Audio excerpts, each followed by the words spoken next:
ஆண்டவராய் இயேசு கிறிஸ்துவின் விலையேறப்பட்ட நாமத்தினாலே கர்த்தருடைய ஆவியானவர்கள் கொடுத்ததான ஏஜே பவர் மினிஸ்ட்ரி ஊழியத்தின் சார்பில் அன்பின் நல்வாழ்த்துக்களை தெரிவித்துக் கொள்கிறேன். எனக்கு அருமையானவர்களே, இன்றைக்கும் கர்த்தர் கொடுத்த வார்த்தையை நாம் தியானிக்க போகிறோம். கனம் பண்ணுவேன். கனம் பண்ணுகிற தேவன்.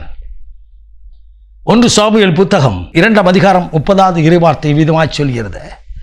எனக்கு அருமையானவர்களே, என்னை கனம் பண்ணுகிறேன், நான் கனம் பண்ணுவேன். ஆண்டவரை கனம் பண்ணி பாருங்கள். நாம் சொல்லுவோம், ஆண்டவர் சமூகத்தை நான் ஆராதிக்கிறேன், ஆண்டவருக்காக நான் அதை செய்கிறேன், நான் ஆண்டவருக்காக இதை செய்கிறேன். வேதம் சொல்லுகிறது, என்னை கனம் பண்ணுகிறேன், நான் கனம் பண்ண, என்னை அசட்டை பண்ணுகிறவரை நான் அசட்டை பண்ண கனவீனப்படுவார் என்று கர்த்தர் சொல்கிறார் என்று வேதம் சொல்லுகிறது. கனம் பண்ணுவது எப்படி? நம்ம ஆராதித்து ஆண்டோடைய பிள்ளையா மாத்திரம் மாறிட்டா போதுமா? நம்ம குடும்பத்தில் நான் வசிக்கிற குடும்பம் அதில் சாட்சி இருக்கணும். கர்த்தரை கனம் பண்ணுவது போலவே என்னை பெற்றெடுத்த என் தாய் தகப்பனை நான் கனம் பண்ண வேண்டும். எனக்கு கொடுத்த பெரியவர்களை, மூத்தவர்கள், முதியவர்களை கனம் பண்ண வேண்டும். எத்தனை பேர் அப்படி செய்கிறோம்?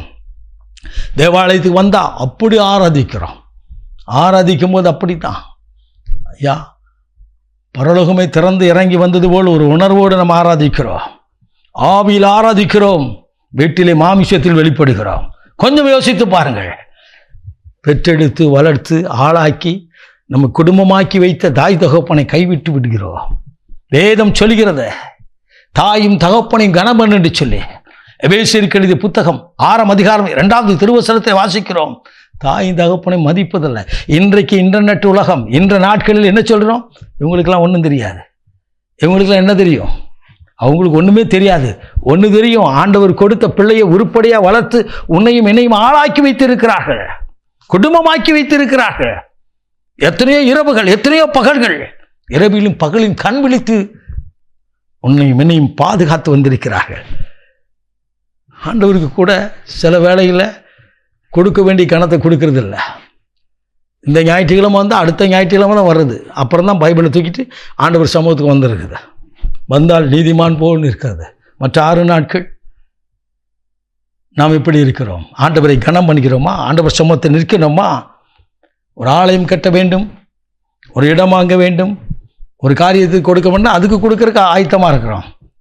நான் ஒரு ஆலயத்துக்கு கடந்து போயிருந்தேன். நான் பார்த்தேன், ஜெபம் பண்ணிட்டு ஃபேன் போடுறதுக்காக போட்டுட்டு மேலே பார்க்க, அந்த ஃபேனில் 3 இதழில் ஒரு இதழில் அவர் பேர் எழுதியிருக்கிறார், ஆபிரகாம் என்று சொல்லி.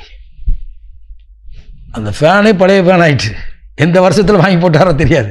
ஆனால் நல்லா கவனிங்க, ஆனால் அந்த பேர் என்ன செய்யல, ஸ்டிக்கர் அழியாதபடி இருக்கிறத. கொடுக்கறதெல்லாம் என் பேர் வரணும்னு கொடுக்கும். என் தாயின் தகப்பனை கனம் பண்ணிக்கிறோமா? அவள் கொடுக்கிற மரியாதை கொடுக்கிறோமா? இன்றைக்கு அப்படி கொடுத்திருந்தால், ரட்சிக்கப்பட்ட ஜனமே அப்படி கொடுத்திருந்தால், இன்றைக்கு முதியோர் இல்லத்தில் அப்படி கதறி இருக்க மாட்டார்கள் பெரியவர்கள், மூத்தவர்கள், முதியோர்கள். சில வேளை நான் முதியோர் இல்லங்களுக்கு நான் சந்திக்கும்படியாய் பணிக்காய் கடந்து போகிற போது அவர்கள் சொல்கிற காரியம் உண்டு. நான் 4 பிள்ளைகள் உண்டு, 3 பிள்ளைகள் உண்டு, கண்ணீரோடு இருக்கிற ஒருத்தர் கூட பார்க்க வரலையா? எத்தனை காரியங்கள்! அவள் சொல்லக்கூடிய குடும்பங்கள் எப்படி இருப்பாங்கன்னு சொன்னால், ஆலயத்தில் முதல் ஆளாக நிற்பாங்க, ஆண்டவர் சமூகத்தில் நிற்கிறதுக்கு கையை உயர்த்தி நிற்பாங்க. எப்படி இது? எப்படி ஆசீர்வதிப்பா? உங்கள் பிள்ளைகள் நான் எந்த அளவையால் அழைக்கின்றனோ அந்த அளவையால் எனக்கும் உங்களுக்கும் திருப்பி அழைக்க ஒரு காலத்தை கர்த்தர் வைத்திருப்பா. என்னை கேட்டுக்கொண்டிருக்க அன்பு நண்பா, அன்பு தம்பி, அன்பு தங்கச்சி, கர்த்தருடைய ஆவியான உங்களோடு கூட பேசுகிறார். கர்த்தரை கனம் பண்ணுவது போலவே கர்த்தர் கொடுத்த தாய் தகப்பனை, மூத்தவர்கள், முதியவர்களை கனம் பண்ணுங்கள். கர்த்தர் உங்களை அளவில்லாமல் ஆசீர்வதிப்பா. ஆம், எனக்கு அருமையானவர்களே, நீங்கள் எந்த அளவியால் அழைக்கின்றீர்களோ அதே அளவியால் அல்ல, அமுக்கி குலுக்கி அந்த அளவை தான். ஆனால் அழைக்கும் விதம் வேறு. மற்றவங்களை சொல்லி பாருங்க. சின்ன வயசில் நான் ஒரு போன இடத்துல வேலை பார்த்தேன், கன்னியாகுமரி ஊரில். அவர் சின்ன தம்பியை கூட அவர் எப்படி கூட, தம்பி வாங்க, தம்பி போங்க, அப்படி தான் கொடுவார். நான் கூட ஒரு நாள் கேட்டேன், வயசில் சின்ன பையன் இல்லை, அவங்களுக்கு கொடுக்க வேண்டிய மரியாதை கொடுக்கணும். கிட்டத்தட்ட 42 கடைகள் உள்ள பெரிய உரிமையாளர், பெரிய செல்வந்தர். சாதாரண மனிதனை கூட அழைப்பது, தினத்தில் வேலை பார்க்குறவங்களுக்கு கூட அழைப்பது எப்படி அழைப்பாருன்னா, நீங்கள், நாங்கள், தங்கச்சி வாங்க, பேரை சொல்லி கூப்பிட்டு தம்பி வாங்கன்னு கூடுவார். நானே ஆச்சரியப்பட்டிருக்கிறேன். ஆம், அதனால் தான் அவர்கள் திரளான ஆசீர்வாதத்தை கர்த்தர் அவள் கொடுத்திருக்கிறார். அவள் தாயை கூட ரொம்ப அருமையாக பார்த்துருக்கிறத நான் பார்த்துருக்கிறேன். கிட்டத்தட்ட 10 ஆண்டு அவரிடத்தில் நான் பணிபுரிந்தவன். சில பண்புகளை அவரிடத்தில் கற்றுக்கொண்டேன்.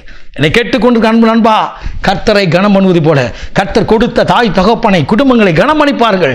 மனைவிக்கு கொடுக்க வேண்டிய நேரம், கணவருக்கு கொடுக்க வேண்டிய காரியங்களில் கனமணிப்பார்கள். கர்த்தர் தேசத்திலும் திருச்சபையிலும் உங்களை கனம் பண்ணும்படியாக உங்கள் சிரசை வைத்துவார். நாம் ஜெபிப்போமா?